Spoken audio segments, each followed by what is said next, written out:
Morning. Welcome to Mornings with Michael, our Thursday edition. Mornings with Michael is brought to you for information and educational purposes only. We have the chart of Bitcoin up here. Bitcoin is kind of oscillating between 60 and 62,000. Gets up to 62,000 and then it sells off, as you can kind of see here. I think eventually this is going to go up. Got some selling by the German authorities who had taken back some Bitcoin, and then we got Mt. Gox in Japan. So seems like some whales are starting to buy this, but we'll continue to watch that, and we'll see if we can bring up Ethereum. Ethereum, the chart anyway, had gapped up. It continues to hold its gains. Big move up here. So that is the story on Ethereum. Let's go to our word of the day. Our word of the day is osculate. Osculate, which is kiss or touch, so as to have a common tangent point of contact. People in many cultures greet each other by osculating their companions' cheeks. Go to the S&P 500 heat map. Here's our heat map. Microsoft is up slightly. Adobe, Palo Alto Networks, Fortinet are up. Salesforce, ServiceNow, Intuit. So yes, like we had described a couple of days ago, thought the selling in software was overdone and seemed to be bouncing a little bit. ANET and AI data center area. We've got Google and Meta up. Amazon continues its move. Boeing and utilities, real estate. And so that's kind of a look there. If you're worried about possibly a fall in the markets, something like happened in 2008, a hard landing. Well, this might be a good place to put your hard-earned retirement funds if you don't think you can afford to have 10 to 20 years to build it back up. This beats index investing by about 5%. Your account goes up, does not come down, goes up and up. And currently they're offering 25 to 45% bonuses. So if you have any queue for more information, feel free to send us a comment. So that is the story there. Now let us move over to our charts. This is MicroStrategy. We did get back into this right around 1511. Not sure if we bought too high, but we can always add some more. It pulls back. So we just felt it was the time to go in. So we'll see how that plays out. So MicroStrategy has added more Bitcoin to its offerings. They did a $700 million notes offering to buy some more Bitcoin. So I think they may have 234,000 on their balance sheet, but you can check on that if you want to check up on my numbers. Our dollar index, where we start first, we got a little bit pullback in the dollar today, off 0.17%. It's been working on a base here, pulled back, and then it looks like it broke out. Silver has been struggling because of that. Still remains under the 50-day. We think eventually it could come down to 25 and maybe fill this gap down here, but we'll just keep an eye on it. And gold had pulled back strong yesterday, and big gap down, and now we got a gap up today. Recovered some of it, up 1% today. And our copper index is falling, but interesting. Arrow, our copper miner, went up yesterday when it fell, but retracing a little bit today. Take a look at Southern Copper, continues its pullback. Freeport-McMoRan does as well. And Peck, another mining in Canada, is holding up pretty well. So let's go to our bond yields, which are falling. So the bond yields are filling the gap here.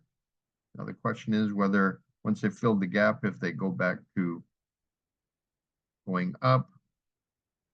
So that is a question of the day there. 20-year bond is falling slightly, 0.72%. Go to our VIX or volatility index. Hit our target of 12.90. And I believe our next target is 13.82. So we'll see. It did bounce a little bit this morning. The S&P 500. It's pretty flat right there.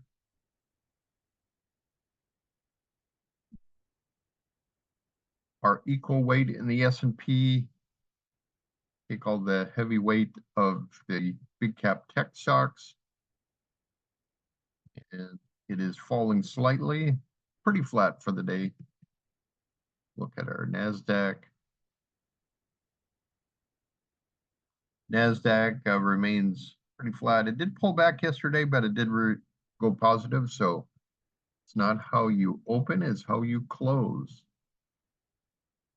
And this one, the equal weight is pulling back to the 20-day moving average. Small cap index is bouncing a little bit on that pullback in yields. It is really more susceptible to the yields than any of the other indexes, up to 200. I believe we did hit our target. We were at 198. No, yeah, 198.05. We came close. Didn't quite hit it yet. So let's go to the Dow. Dow is bouncing a little bit today, up 0.16. Salesforce is helping it. So that is a story there. Let us go to our news of the day. The bull bear spread in American Association of Individual Investors, AAII weekly survey was 16.2 versus 21.9 last week. Bulls rose to 44.5 from 44.4. Neutrals fall to 27.2 from 33.1, and bears rise to 28.3 from 22.5. China's January to May industrial profit grew 3.4% yearly, 2.57 trillion won. May profit grew 0.7% year over year versus 4% in April. Levi Strauss in our consumer sector breakdown, adjusted EPS 16 cents versus 11 cents, raises dividend 8%, and people were not happy at all with that. The stock is down 16% on that news. McCormick, Q2 adjusted EPS 69 cents versus 59 cents, and they're gapping up today. They're on the low after moving up on the gap. Sales fell 1% year over year to 1.64 billion versus estimate of 1.63 billion. On to Miller Knoll. Q4 adjusted EPS 67 cents versus 53 cents. Revenues 888.9 million versus 898.67. Initially sold off, and they're fighting back to stay even where they were today. As you can see, they're oscillating in this Darvis style box. Nicholas Darvis traveled the world and only had numbers come to him. He had figured out his box was a good way to figure out if the stock was a buy or a sell. It goes to the top of through the top of the box, it's a buy. Through the bottom of the box is definitely a sell. So there we have that. Target Hospitality cuts full year 24 revenue view to 375 to 385 from 410 to 425. And actually their stock gapped up. That's surprising, up 10%. So maybe they had the news earlier. Over here, it's hard to tell, but it is bouncing out of that lower base there. Aero Environment had its earnings, Q4 EPS 43 cents versus 22 cents. And we got an early warning here. Actually, we sold the day before, so that was good omen, and it fell. Not sure what news came out here, but a number of people. You can see the volume. So here's your clue. Big volume over here, pulls back to the 20, it did bounce the next day on lower volume. High volume again the next day and the next day. This is all a warning for you. People are getting out in droves. Volume on the buy days up here could not move up. Tried to move up yesterday, was turned away at the 20-day, and it has fallen. So you had your warning there. These are the tea leaves that will tell you what is on the horizon. So that is the story. We're glad we got, I think we got, yeah, we got a little over, I think it was 22% gain on this. We initially bought the options at 170, and then we bought the stock right around 188 and sold it at, I think it was in a range between 219 and 222. So that is Aero Environment. Apogee Enterprises Q1 adjusted EPS $1.44 versus estimate of $1.04. Revenues 332 million versus estimate of 333. Got a gap up today. Earnings up 37%. The stock is up a little over 9%. On to BP. We are in energy, industrials, and materials. New CEO Murray Auchincloss has imposed a hiring freeze and paused new offshore wind projects as he places renewed emphasis on oil and gas amid investor discontent over energy transition strategy. It is gapped up and then is pulling back on that news, 0.34%. And HB Fuller, Q2 adjusted EPS $1.12 versus $1.03. Revenues 917 million versus estimate of 911. Shot up, looked like it may have gapped up, and then it has sold off. So pretty close to unchanged. International paper shares dropped 15% after the world's largest pulp manufacturer, Brazil's Suzano, terminated talks to buy the US-based firm. Gapped here. So pretty huge volume on that, down 7.5%.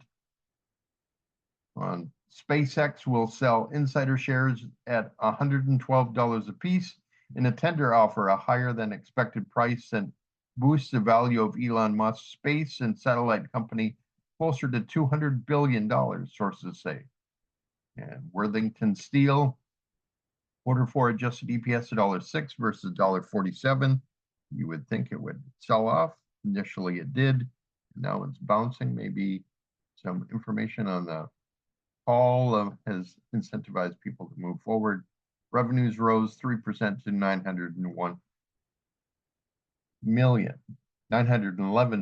Financials, Federal Reserve noted banks passed stress tests, paving the way for higher payouts. Notice this company this morning, Hut 8, moving up. It's going to join the Russell 3000 index. So there's a breakout here about 1071. Had a pullback right after the breakout, and then it bounced off the 20-day moving average and hasn't looked back since. US Bancorp downgraded to neutral from overweight at JP Morgan with a 43.50 price target, is falling 0.5%. Franklin Covey, Q3 net income increases 25% to 5.7 million. Q3 earnings 43 cents versus 39 cents. Initially gapped way up above its 200-day moving average and now is falling, up 4.12 for the day. Jeffries, Q2 EPS 64 cents versus 63 cents. 1 cent beat, and it's up not almost 1,000%. And big gap up 7.6%. Now we move into healthcare. Adjust my news screen here a bit.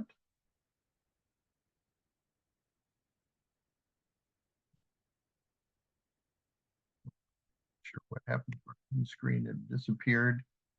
But Merck is in the news again.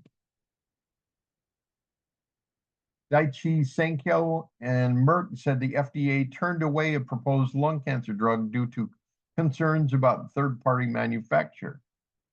Company said the FDA issued a so-called complete response letter for their application, and Merck is diving on this news, as you could imagine.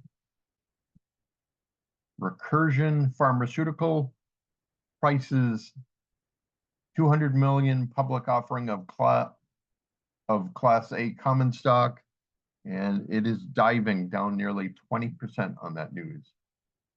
People don't like to be diluted.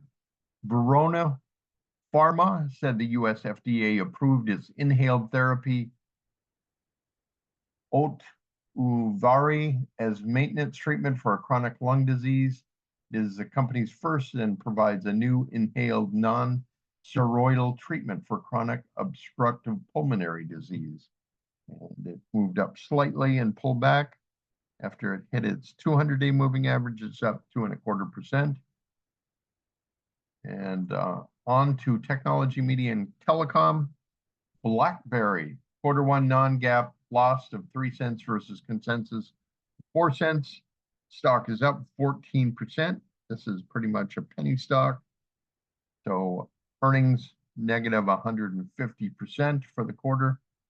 Onto another loser for the day, Micron Technology. They're off a little over 7%. Q3 adjusted EPS 62 cents versus 50 cents, and revenues beat 6.81 billion. People were not happy with their guidance, so that is why it's selling off at the moment.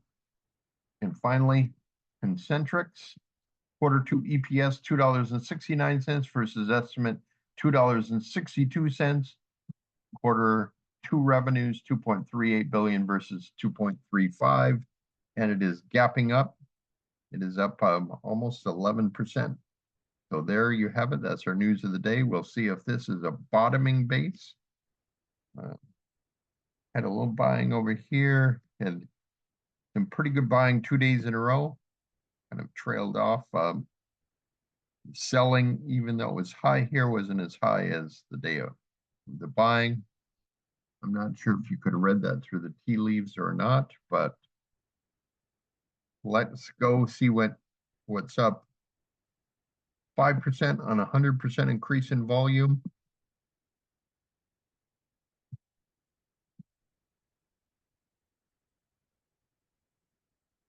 That's 17 items. We'll see if some of them were in the news. Alar. We've got a few days in a row that Alar has been getting a lot of buying. So let's move our screen down a little bit so we can see the volume. So we got pretty good volume here. Pull it up. Selling was lower than average. Lower than average buying here, high buying here, and it looks like we got a breakout over here.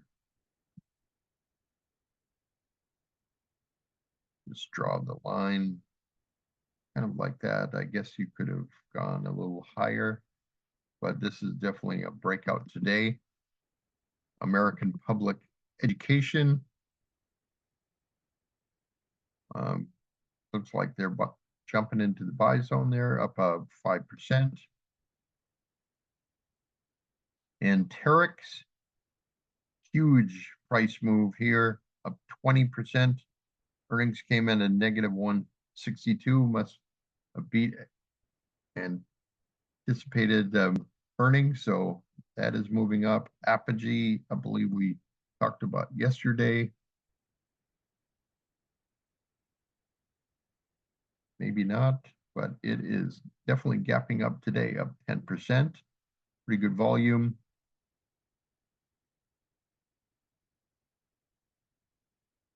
Bank of Marin.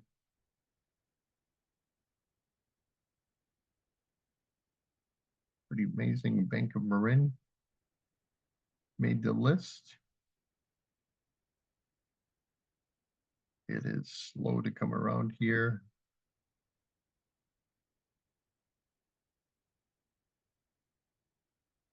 There we go. Up 6%. Could possibly be working on bottoming base here. Got some pretty good volume, few days in a row.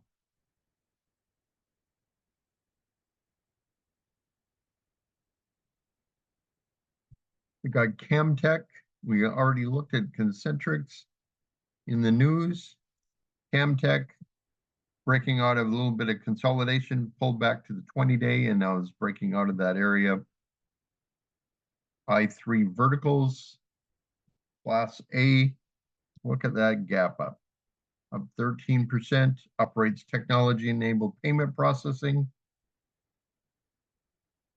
We looked at Jeffries, Kawani Scientific is moving up almost 9%.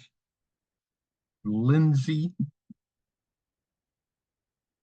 got a big move here, up another one up about over 9.5%. Micro Algo, I think that was in the news yesterday.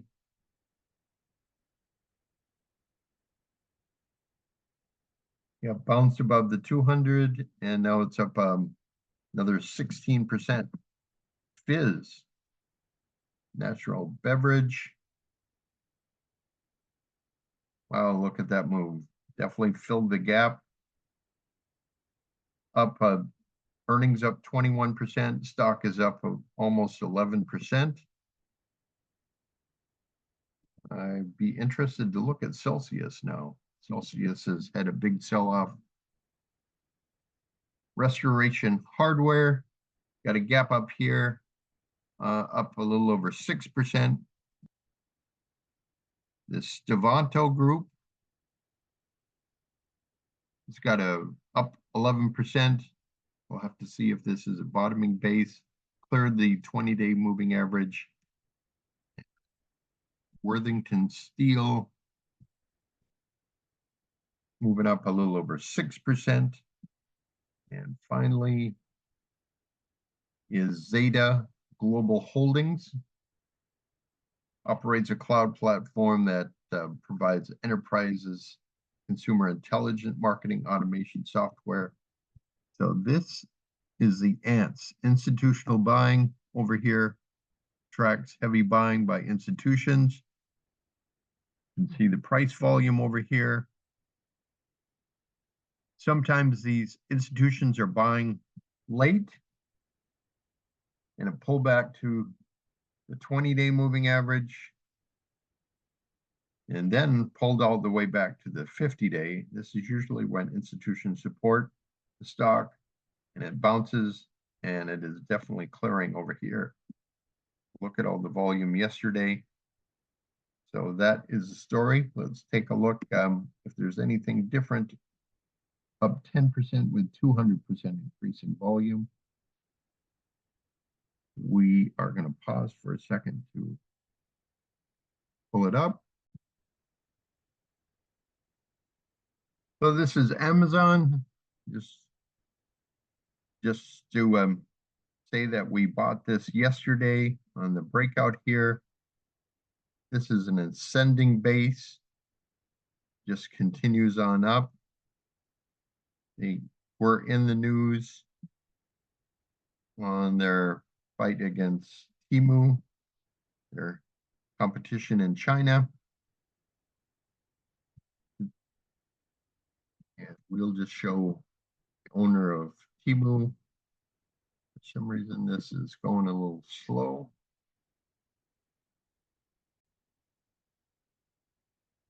So this is Amazon's competition in China.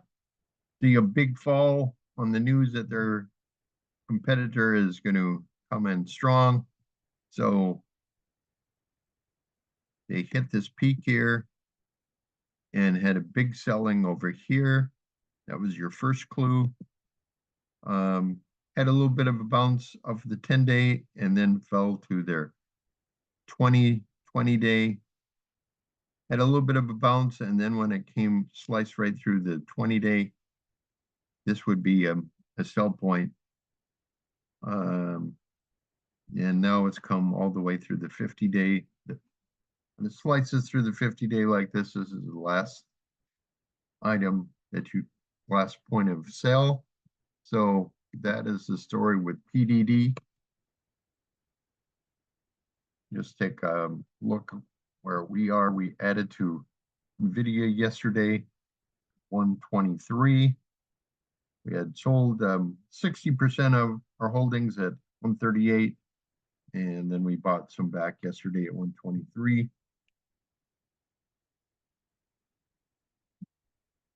And a look at this small women's health company. The CEO continues to add. We had bought in another account that we're kind of managing, and right around this area. So it looks like it's working on a cup with a handle. You can see this little green line here. Cup with a handle is the most popular bullish buying formation. Comes down here. This is the left side of the base, finds the bottom, and then starts working on the right side, comes up here, and then final shakeout of weak holders, and then it kind of powers forward. So that is the story with GLSI.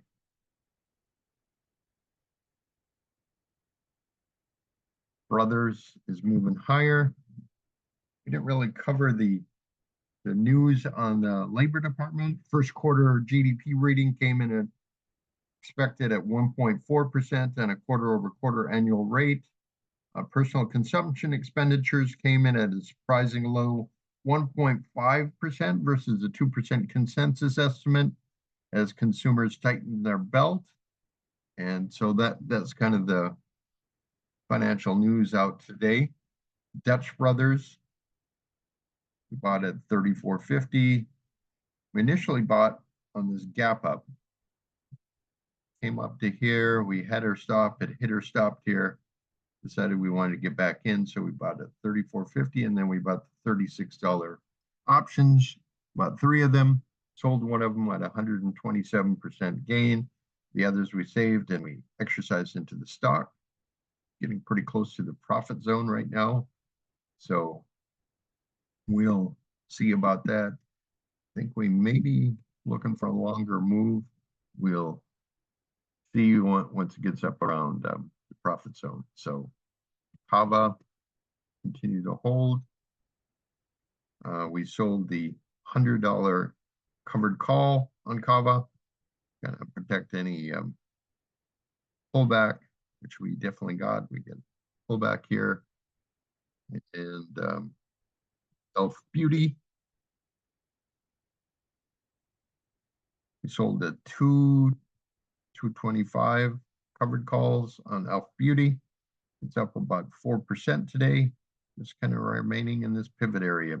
We bought Elf Beauty with $160 call options right over here.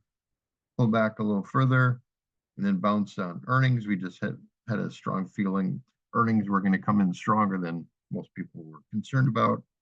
Worked on a nice cup with a handle formation. Came up here, shook out the weak sellers, and then popped up here. And it's just continuing on up. 4. We got into 4. We bought the 62.50 option, bought 200 shares. Looks like it's forming a cup with a handle. Here's the cup formation.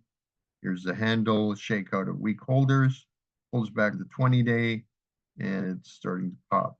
So what happened over here, they had a couple of buy offers. people were all excited that they were going to sell, and the CEO came in and says they are not appropriately appraising our company, so we're going to continue to work and grow shareholder value inwardly, and we may sell later. So that is the story with 4. Weatherford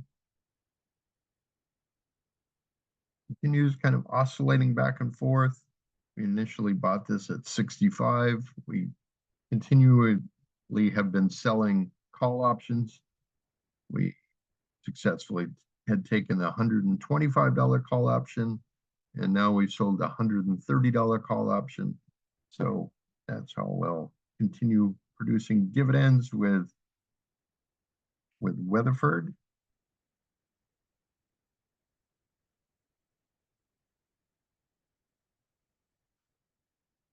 We have a small amount in Apollo. This is a financial company. We initially bought them at 111, sold them around 115. Decided to get back in over here at 117. So it's just kind of bouncing back and forth at the moment. Yesterday we bought Tesla. Kind of breaking out here. I think it was 194 we bought, and then we sold the 210 covered call on them. So we'll just kind of see where Tesla goes from here. ARM, you to hold ARM. Got a little bit of a pullback today on the news from Micron's earnings. See if it gets a bounce. There are some pretty far out options that people have bought, I believe around 200, 210, something like that. So we think this is a good possibility. Definitely had a cup with a handle, pull back in between its 10 and 20-day moving average, bounce, and that is ARM. Snap looked a little interesting yesterday. Looks like a cup formation here. Could pull back on a cup with a handle. Not sure. Has a pretty broader cup with a handle formation over here. And now a little shorter cup formation on this broader cup.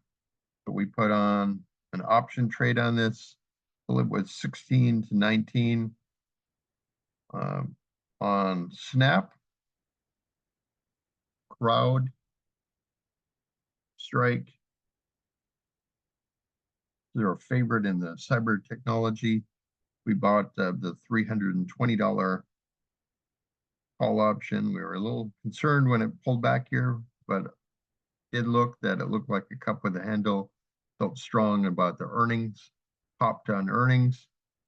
Came over here. They were added to the S&P 500. They popped over there, so they are definitely out of the pivot area. And they have a long-term price target of 435 from Wells Fargo. IoT felt they hit a bottoming base. IoT came over here.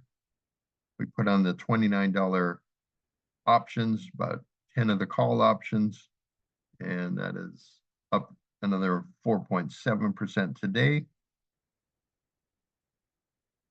And Post was the one we did prior to that. Felt they had hit a bottom here. We may have bought the options a little too early. Bought them at 23. They came down to 21.32, and they bounced, and then they took off.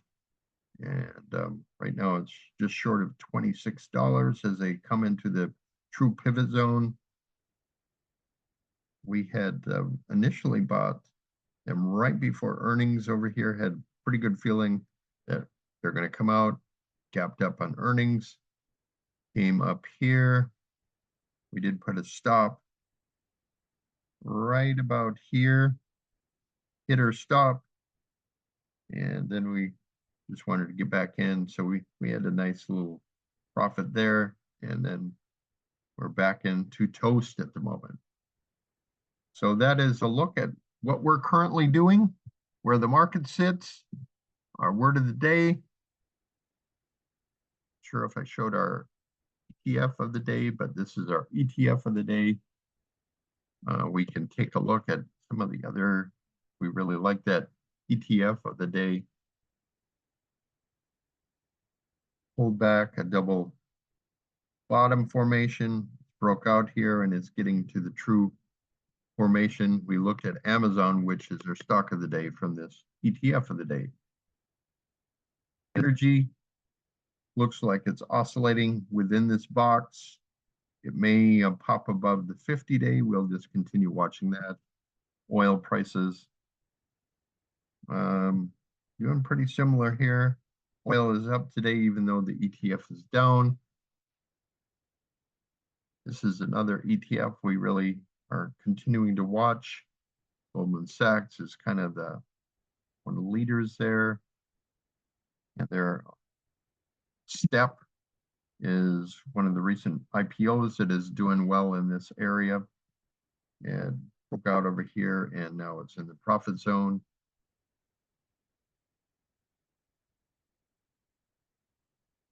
Got a little selling in this ETF, which was our ETF of the day, I believe was on Monday. It is bouncing off the 20-day moving average. This is other biotech, real estate. Got a little bit of a bounce today. Utilities.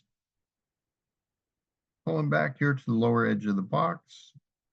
They are becoming more and more of an area in AI as they need a lot more cooling for all these AI in the data centers. SMH. Still got to pull back in the semiconductors. They bounced a little bit off of the 20-day, and now they're pulling back again. Infrastructure. It's pulling back. Our airlines bouncing a little bit today. Out of the office, kind of look at the IPO. Viking bought this right over here, pulled back to the 20, and now it is bouncing off of that. So that looks good. Did get out of lower. I think it's affected by the Aero Environment earnings. So glad that we exited that. We exited Bull. And now, of course, it's bouncing today, but we'll see where that goes. We added to TDD, and that seems to be doing okay. And our home builders ETF pulling to the bottom of the base, pulled back here once, twice, and this is thrice.